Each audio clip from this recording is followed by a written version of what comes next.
comparison percentage change. That's really important. Watch. So we go back to my notes now. Only because that's the simplest way. I come back here. It measures this. It's percentage change in the quantity, percentage change in price. That's the right ratio, right? Some calculations made here, you'll see it. Definition of inelastic, unit elastic, elasticity is absolute values. Now this is important. Again, people are comfortable with these kind of calculations because they've done, they're not too freaked out by the math. We'll have no problem working away to do this. Some people will find this a little bit, making it more complicated for you. Well, so what? Just remember it as a percentage change. And what I'm doing here is playing around with the concept of percentage change and deriving different ways of getting the same number. So notice, what is a percentage change? It is, the percentage change in quantity is the change in quantity relative to Q, usually the original Q, Q0, times 100%. And the percentage change in price is this, the change in price divided by P. We don't need the 100%. So really, another way of expressing this is simply the change in Q divided by Q divided by the change in P divided by P. That may not be useful to you, but we can use that and notice that the change in Q divided by Q divided by the change in P, this is equivalent basically to multiplying, because 1 over the change in P divided by P is the same as P divided by the change in Q, right? So that's a multiple. 1 over the change in P divided by P is the same as P divided by the change in Q. P divided by the change in P. So therefore we can bring the change in P's together, which is like the changes together, change in Q divided by change in P, notice the division here, and P divided by Q. Now this is interesting because you see, by the way, that what's interesting in a linear demand function, the change in Q, the change in P is constant. P over Q is what's changing, right? Now the change in P over the change in Q is simply 1 over the slope. So another way of getting this is, if you have a linear demand function, just look at the slope and figure out the P and the Q, and you've got the answer. We'll come back to that next day. Today it's not that important. Today it's important to get the idea. But this helps us understand something. Now next, what is this Q that we're referring to? So let me go back here. Basically what we've discovered is you can express the slope, the elasticity of a linear demand function as 1 divided by the slope, remember the slope is negative, times P over Q.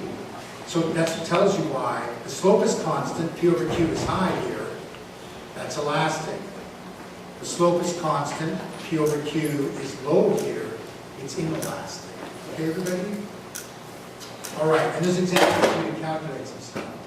Now it turns out, as I say, the one mistake you must never make is to equate a steep demand function with inelastic.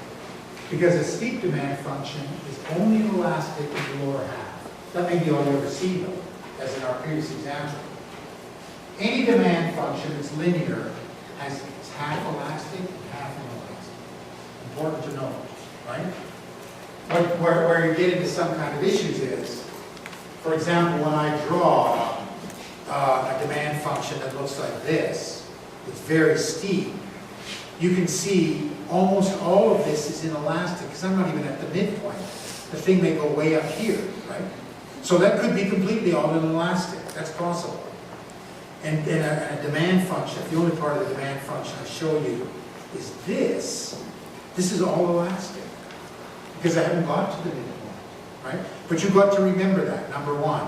You must never assume, except in one instance, where they intersect, P and Q are the same, right? At that point, the only thing that matters is the slopes, particularly the inverse of the slopes. Where they intersect, I can say this is absolutely, when you look at them, this one here, where they intersect, the flatter one is elastic and the steeper one is inelastic. but only if they intersect. So now when I say to you, draw a relatively inelastic demand function, you will draw a relatively steep demand function. Everybody? But only because I say relatively inelastic. It's not necessarily inelastic, but it's relatively inelastic at some price. I'll say I want relatively inelastic demand and relatively elastic supply. You can draw one steep and one flat because they intersect. Everybody? Okay, that's the only time. If they intersect, you can just compare the slopes. Otherwise, don't ever do it. Okay, then you have calculations to make. I show you some numbers here. Don't worry about the marginal revenue stuff at all. Not for next class, but an exam. And then I give you some measurement of elasticities along a demand curve and show you that elasticity changes and total revenue changes and so on. Okay, now, one final point about elasticity before we go further, and it is this. Elasticity measured relative to an original point is called point elasticity. And in fact, the elasticity only refers to this point. Because as you move along this demand function, elasticity always changes. So let's just look at this. Let's say this is the midpoint of that elasticity, right? So if I said, what do you think the elasticity is if the price falls like this? You'd say it's elastic and total revenue goes up. What if it fell from here to here? You'd find out it was basically elastic and total revenue goes up. What if it fell from here to here? It was again still elastic and total revenue goes up. By the way, total revenue would be the maximum. What if the price fell from here to here? What would happen to total revenue? Would it go up? Notice it would go up to here, but now it's falling back down. Elasticity is constantly changing. So, whenever, point elasticity, it's nice for economists who like to use calculus, which deals with infinitesimal change. Point elasticity really is about a point. Arc elasticity is over the elasticity. Okay? So in this case, let's throw some numbers in. I'm going to say this was $10, and you can see it falls by about half. This is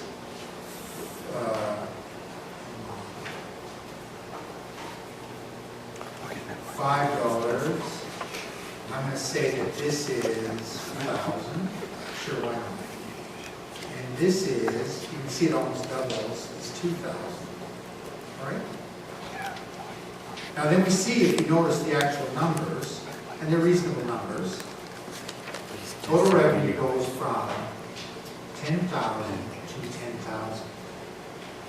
It doesn't change. Now if you calculate elasticity right here, if I calculate elasticity from 10 to 5, it falls by, let's say it goes up by 100%, okay? So elasticity right here, E equals plus 100% divided by, how much would you say price fell? Well, it falls by 50%. So elasticity is 2. It says, when the price falls, total revenue goes up, but it doesn't, because it's changing.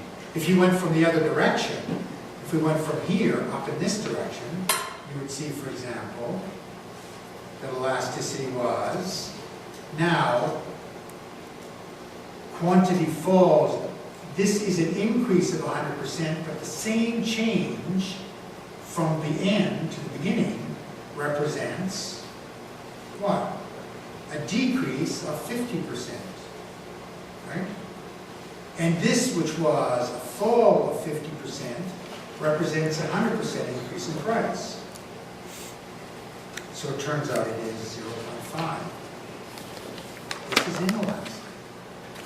Neither one of them is going to be accurate because we're over a range. So we have what's called arc elasticity everybody. And arc elasticity is relatively simple. The changes are the same, but instead of using the original price, we use the average. Okay, everybody? So here, we would have arc elasticity And you'll be a little confused at this point, maybe. Arc elasticity, in our case, would be, I'm going to do it. It'd be, no, I'm going to figure out the percentage change. It'd be 100%, I don't need to do this, but I will. 100% times, let's see, the fall is -5, but I'm not going to compare it to 10 as a 50% fall. I'm not going to compare it to 5 as a 100% rise. I'm going to compare it to the average, which is, what's the average price? What? 7.5. Then all divided by, we're going to have the change is the same. Let's say I'm having here plus 1,000 as a compared to the average, which is 1,500. And if you calculate this out, you'll see that it comes out to 1. It's unit elastic, which predicts no change in total revenue, and indeed that happens. Okay, everybody? Good. Now you're getting kind of tired. I've got a question to ask you, but I won't ask you this right now. I want you to work on these elasticity problems, do some basic calculations, get comfortable with remembering it's always percentage changes, and be ready for the next game, because I'll start out with some cold questions. But leaving that aside, so leave this behind now. Before the day ends, I want to spend 20 minutes dealing with the importance of elasticity to calculating the effect of the tax on price and quantity. And we're going to do this diagrammatically to begin with. Now here's the deal. In this course, we have 3 ways of analyzing economics. One is in logic. Sometimes people say to me, I wish he would be more theoretical, i.e. logical. And I just have to laugh. If I went logical and theoretical on you, i.e. just words, you're never going to get it. It's going to be too difficult. Then we have the diagrams, and the diagrams are great. And this is really the glory of UT. In UT, we do a lot of diagrams. In other, campuses and colleges and universities, they do the logic and the students never do anyway, right?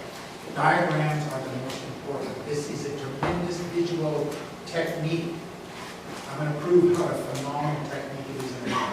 And the third thing is the equations, which are actually, maybe in some of the other sections of the equations, certainly not the university, we don't. But the equations give us a completely different approach. But the equations are very specific. They don't allow you to generalize. The diagrams are beautiful, but they don't necessarily have any numbers. But you need to know how to manipulate them. Now each of you is going to draw a diagram for me. And then I'm going to ask you to change the diagram specifically. And I'm going to walk around here and count how many you do it correctly. Now in terms of, I'm going to tell you exactly how to do it. I'm going to literally hold your hands and tell you what to do. And I suspect that 70% or more of you will do it incorrectly. And here's the secret. If you did it correctly, you would discover a profound insight in economics. I wouldn't have to tell you anything. If you do it incorrectly, you will constantly take the same old stupid mistake of the sentence. Right? So here we go. All I want you to do is do this.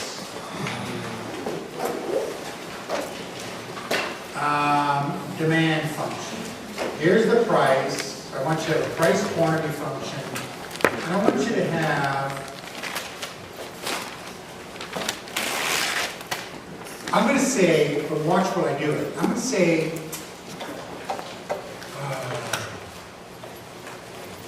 relatively inelastic demand and relatively elastic supply. When I say that to you, you draw demand steeper than supply. Right? That's all it means. In this instance, you can just draw it so that one is steeper than the other, right? Relatively inelastic, because at this point, you can compare the slopes, and this is the point we're interested in. So this is D0, relatively steep, and this is S0, but this is the only time you can talk like that. Otherwise, you've got to be careful. It's relatively inelastic. Okay? So then, I'm going to do this.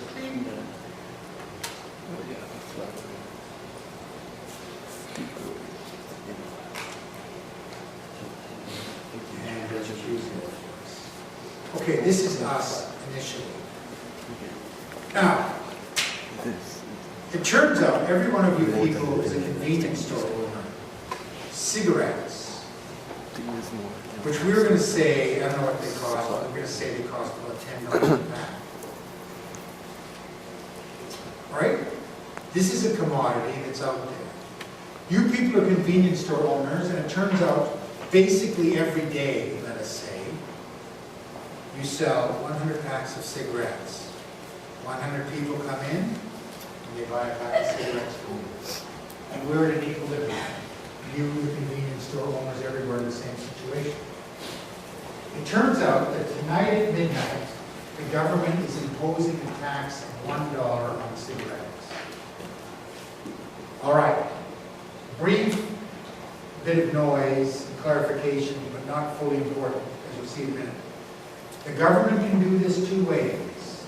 They can insist that the people who buy cigarettes send them the dollar, right? So let's assume people come into your store, you sell 100 packs of cigarettes, everybody there has to go out and send in some fashion or another $1 to the government. Crazy. It's not going to happen. The other way is that the storekeeper collects the tax from the government. This is the way we do it. Everybody who comes, the storekeeper says, I must charge you $1 in tax above the cost of the cigarettes. Ready? So then the storekeeper collects the $1, and at the end of the week, they sell all the dollars to the government. Right? That's how we do it. This is how we do it. We call that a tax collected by sellers, as opposed to a tax collected by buyers. Now, it turns out you could have been collected by the buyers, and there's some theory about when it might be interesting, but that actually it's not theoretically different, and so we're not going to worry about it. But here, the sellers collected, but actually, to be honest with you, the tax is on buyers. The tax is not supposed to be on the sellers. The sellers are supposed to be able to sell it, and basically the expectation is that the buyers are paying the tax. Everybody, we're not going to screw this convenience store owner. So they're just in the process of collecting it. But with these demand and supply functions, here's the deal. So at midnight tonight, you have to charge your customers $1 more for every pack of cigarettes. $1 more than your own cost. Now notice everybody. This is your cost, marginal cost of cigarettes. Here it's $10. Here it's $15. Here it's $7. Everybody? So if in fact you're selling cigarettes at $7, if your cost was $7, you'd be charging $1 extra for $8. If it's $15, if the demand function is set to here, you'd be charging $1 extra for $16. This is typical of a tax, but it's simplified. We have a GST, which is a percentage change. This is a simpler tax. It's the same tax for every unit, okay? Here's what you're going to do. You are going to charge your customers $1 more for every pack, and $1 more than the cost of that cigarettes, the marginal cost, right? $1 more for every cigarette. So it turns out your supply function is going to go up by $1 more because you must charge them $1 more. You're going to pass this on to them. Right, everybody? So I'm going to say it as clearly as possible.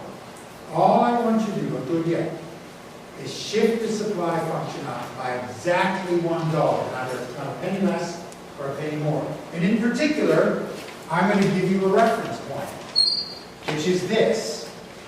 Don't start yet. This is $11. It is P0 plus the tax. So I'm just showing you what the $10 price initially would be here. Right, like that. Adding $1 to the $10 is $11. Now here's the thing, again I repeat it.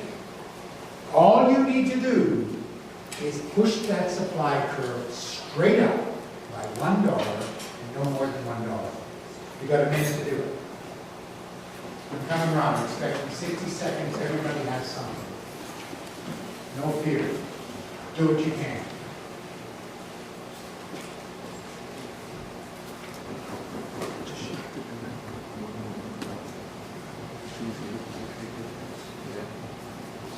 It's only one mistake.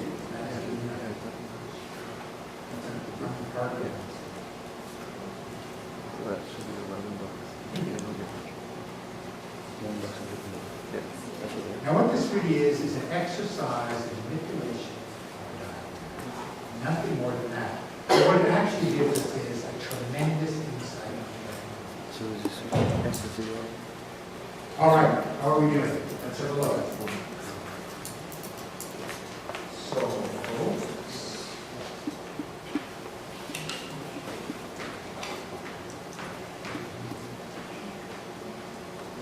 It's actually the same thing. Why do you make it such a big deal? It's easy, right? How much is the burden on the fulfillment versus the supplier? Oh shit. So he can teach us that yet. Tired to learn anything. What? This is like the start. I know. see, How should you get first for him? always do what I want you to do. The class is depending on you to do well in this final exam, to keep up the average. Everybody who's in this class, I want you guys to be on their case. You want them working. You want to walk in that final, and we're going to get high marks on multiple choice. And anybody in this class is slacking and bringing down that number. So it's up to you to do well yourselves and get the rest moving. So talk amongst yourselves, okay?